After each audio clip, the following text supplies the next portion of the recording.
बिस्मिल्लाहिर्रहमानिर्रहीम। अस्सलाम वालेकुम दोस्तों, मैं हूं मोहम्मद कामरान और आप सब देख रहे हैं साइलेंट स्टडी टीवी। आज की इस वीडियो में मैं आपको कराने जा रहा हूं मैट्रिक की जो हमने सीरीज़ शुरू की थी एमसीक्यूज़ की, उसका पार्ट नंबर 2। और आज हम इसमें एमसीक्यूज़ करेंगे 15। टोटल 15 एमसीक्यूज़ हैं और इंशाल्लाह हम इसी वीडियो में वो 15 एमसीक्यूज़ सॉल्व करेंगे और मैं अपनी भरपूर कोशिश करूँगा कि वो आपको सब एमसीक्यूज़ समझा सकूँ। हमने प्रीवियस वीडियो में सीरीज़ नंबर 1 की थी जिसमें मैंने आपको 20 एमसीक्यूज़ कराए थे और उम्मीद है आपको वो समझ आ गए होंगे। और अब हम आगे चलते हैं, तो आते हैं important points in math class 9 and 10 MCQs और fill in the blanks 1 MCQs पर, या आप इसको फिल इन दी ब्लैंक्स भी कह सकते हैं। A union B complement equal to A complement intersection B complement and A intersection B complement equals to A complement B complement. ये क्या है, ठीक है ना। पहले तो उसने ये वाली जो है आपके पास एक कंडीशन दी है, तो ये पूरी भी डी मॉर्गन लॉ है और ये भी क्या है, डी मॉर्गन लॉ। आपने 9 या 10 क्लास में किसी एक क्लास में ये ज़रूर पढ़ा होगा कि डी मॉर्गन लॉ क्या होता है। तो उसकी स्टेटमेंट आपके एमसीक्यूज़ में आ सकती है, वो आपसे पूछ सकता है कि डी मॉर्गन लॉ की आपके पास स्टेटमेंट क्या है, या फिर इस तरह देकर आपसे पूछेगा कि ये डी मॉर्गन लॉ है या ये कौन सा लॉ है, ठीक है। तो चलते हैं नेक्स्ट एमसीक्यूज़ की तरफ। In A ratio B equals to C ratio D, इसको इक्वल्स टू पढ़ते हैं, ठीक है। A and D are called, A और डी जो आपके पास होंगे वो एक्सट्रीम्स होते हैं, ठीक है ना। ए एंड डी क्या हैं, एक्सट्रीम्स हैं। While B and C are called mean, मतलब ये कि ए एंड डी ये आपके पास क्या है, एक्सट्रीम, ठीक हो गया। एंड बी और सी इनको हम मीन कहते हैं, ठीक हो गया। आगे चलते हैं। What is the value of additive identity. Additive identity का मतलब है कि आप ऐसी वैल्यू जो आप किसी भी नंबर में प्लस करें या ऐड करें तो वो नंबर एज इट इज़ रहे, उस पर कोई फ़र्क ना पड़े। तो वो एक ही नंबर है जिसे हम कहते हैं ज़ीरो, ठीक है। मतलब आप ज़ीरो किसी भी नंबर में ऐड करेंगे तो वो उस पर कोई फ़र्क नहीं पड़ेगा, वो एज इट इज़ रहेगा, ठीक है। इसलिए इसको एडिटिव आइडेंटिटी कहते हैं, ठीक है। एडिटिव का मतलब ऐड और आइडेंटिटी, ऐसी आइडेंटिटी एक ही नंबर जो सिर्फ ऐड किया जाए किसी भी नंबर में तो वो एज इट इज़ रहे। और व्हाट इज़ मल्टीप्लिकेटिव आइडेंटिटी, मतलब ऐसा नंबर जिससे हम मल्टीप्लाई करें किसी भी नंबर को तो वो भी एज इट इज़ रहे, तो वो है हमारे पास 1, ठीक हो गया। 1 एक ऐसा नंबर है, एक ऐसा यूनिक नंबर है जिससे आप किसी भी नंबर से मल्टीप्लाई करें तो वो एज इट इज़ रहता है, ठीक हो गया। अब आते हैं 5 पर। A plus B plus C equal to A plus B plus C into ये है, मतलब पहले बी प्लस सी को हमने सॉल्व करना है ए प्लस बी को, ठीक है। While property, which property is this. अब ये पूछ रहे हैं ये कौन सी प्रॉपर्टी है, ठीक है। ये प्रॉपर्टीज़ लॉज जितने भी हैं आपकी बुक में आपने वो लाजमी तौर पर करने हैं, ठीक हो गया। एसोसिएटिव प्रॉपर्टी ये कहलाती है, मतलब एसोसिएशन हो रही है ना। देखिए यहाँ पहले उसने ए प्लस बी को लिखा है, लेकिन यहाँ एसोसिएट करके उसने ए को बाहर लिख दिया है, फिर बी प्लस सी को लिख दिया है, तो इसका मतलब ये एसोसिएशन हुई है, इसलिए इसको एसोसिएटिव प्रॉपर्टी का नाम दिया गया है जी। एमसीक्यू नंबर 6 पर आते हैं। If in matrices A B whole minus 1 या inverse equal to B inverse A inverse, ये जब भी आप सॉल्व करेंगे तो ये ए इन्वर्स बी इन्वर्स नहीं होगा, ठीक है ना। हमने बी को पहले लिखना होगा और ए को बाद में, ठीक है। ये रूल है एक, जब भी आप ए बी होल का इन्वर्स लें, अगर आप इसको सेपरेट करना चाहें तो बी इन्वर्स आप पहले लिखेंगे और देन आप ए इन्वर्स से उसको मल्टीप्लाई करेंगे।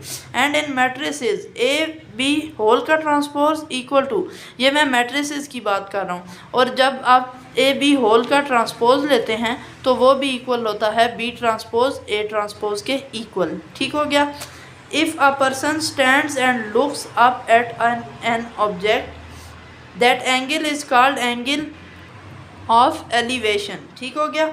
मतलब जब भी एक इंसान खड़ा है, मैं आपको एग्जांपल दे के समझा देता हूँ। जिस तरह लेट सपोज मैं एक बंदे की मिसाल ले लेता हूँ। ये एक बंदा है और ये यूँ सामने की तरफ देख रहा है, ठीक हो गया। If a person stands and look up, ठीक हो गया। आप मतलब यूँ इस तरह थोड़ा सा ऊपर की तरफ देख रहा है, आपका मतलब होता है ऊपर, ठीक हो गया। तो ये हो गई एंगल ऑफ एलिवेशन, मतलब इस तरह टाइप का जो एंगल बनेगा उसको कहेंगे एंगल ऑफ एलिवेशन। और जब एक इंसान यूँ खड़ा है और वो नीचे की तरफ देख रहा है, and a person looks down, ठीक हो गया, इस तरीके से, तो वो जाहिर सी बात है एंगल इस तरह बनेगा, तो ये कहलाएगा एंगल ऑफ डिप्रेशन, ठीक हो गया। पहला एंगल ऑफ एलिवेशन और दूसरा एंगल ऑफ डिप्रेशन। जी अब आते हैं 8 पर। If a person stands and look down at an object that angle is called angle of depression, ठीक है। मतलब पहली आपको मैंने कंडीशन समझाई कि जब एक इंसान खड़ा है और अपनी आई से ऊपर की तरफ थोड़ा सा देखता है या सामने की तरफ देखता है, तो वो कहलाएगा एंगल ऑफ एलिवेशन, ठीक है। ख़ुद को यूँ एलिवेट कर रहा है, ऊपर की तरफ कर रहा है, ठीक हो गया। अगर वो ख़ुद की आइज़ को वो डिप्रेस करता है और नीचे की तरफ देखता है, खड़ा उसी पोजीशन में है लेकिन वो नीचे की तरफ देखता है, तो वो कहलाएगा एंगल ऑफ डिप्रेशन, ठीक हो गया। अब आते हैं MCQ नंबर 9 पर। 0 डिग्री पॉलिनोमिनल इज कॉल्ड कांस्टेंट, ठीक हो गया। हमारे जो 0 डिग्री पॉलिनोमिनल्स होते हैं उनको हम कहते हैं कांस्टेंट्स, ठीक हो गया। Sum of roots of quadratic equation, ठीक है, ये भी मैट्रिक में हमने भी किया था और मैं अपने स्टूडेंट्स को भी बताता हूँ कि ये बहुत इंपॉर्टेंट है। सम ऑफ रूट्स, ठीक है, सम एंड प्रोडक्ट्स ऑफ रूट, ये दोनों MCQs जो हैं ये काफ़ी दफ़ा पेपर में रिवाइज भी हो चुके हैं और आपको ये आने भी चाहिए, ठीक हो गया। सम ऑफ रूट्स जो है ऑफ क्वाड्रेटिक इक्वेशन वो इक्वल होता है alpha plus beta equals to -b/a, okay. जब भी वो सम ऑफ रूट्स की बात करेगा of quadratic equation alpha plus beta, तो वो इक्वल होगा -b/a के, ठीक है। और जब वो बात करेगा product of root of quadratic equation a b की, तो हमारे पास इक्वल होगा c/b। इसको समझाने की ज़्यादा ज़रूरत नहीं है क्योंकि आपने ये अप्लाई भी किया हुआ है अपने क्वेश्चन में और मैट्रिक बेस के स्टूडेंट ने ये बहुत अच्छे तरीके से पढ़ रखा है। In point A is called abscissa, ठीक हो गया। जब भी आपको 2 पॉइंट दिए हों, ठीक है, तो वो जो पहला पॉइंट होता है वो कहलाता है एब्सिसा, एंड जो पॉइंट B है या सेकंड आपका पॉइंट है वो कहलाएगा कोऑर्डिनेट, ठीक हो गया। पहले को हम एब्सिसा कहते हैं, दूसरे को कोऑर्डिनेट। अब log 327, ठीक हो गया। तो ये भी वेरी इजी है। सबसे पहले आपने क्या करना है जी, सबसे पहला क्वेश्चन हम देखते हैं। log 327 इक्वल टू 3, ये 3 के इक्वल कैसे आ गया, ये आंसर है, ठीक है। तो सबसे पहले ये देखें, ये 3 है ना, 3 के आप क्या लेंगे तो 27 आएगा। 3 3 ज़ा 9, 9 3 ज़ा 27, मतलब 3 का क्यूब लेंगे तो आपके पास 27 आ जाएगा। इस तरह लिखें 3 का क्यूब और यहाँ log 3। अब इस 3 को इस साइड ले आएँ, log 3 इंटू 3 किसके इक्वल होगा 1 के, तो आपके पास ये 3 के इक्वल वैल्यू आ जाएगी, ठीक हो गया। अगला था हमारे पास log a into a equals to 1। जब भी बेस के सामने आ जाए और बेस और वो सामने वाला सही इक्वल हो, तो तब log की वैल्यू इक्वल हो जाएगी 1 के। ये आपको याद रखनी होगी बात जी। अब आपको यहाँ 14 और 15 नंबर में ये दोनों MCQs शो हो चुके होंगे। सबसे पहले आप इनके स्क्रीनशॉट ले लें ताकि मैं आगे आपको बाकी फिल इन दी ब्लैंक्स या MCQs शो कर सकूँ जी। अब आप इनका स्क्रीनशॉट ले लीजिए। उम्मीद है यार आज के ये 15 MCQs आप सबको अच्छे तरीके से समझ आ गए होंगे और ये जो सीरीज़ मैंने शुरू की है इसमें आपको कोई ना कोई फ़ायदा ज़रूर पहुंच रहा होगा। अगली वीडियो तक के लिए मुझे दीजिए इजाज़त। अल्लाह हाफिज़।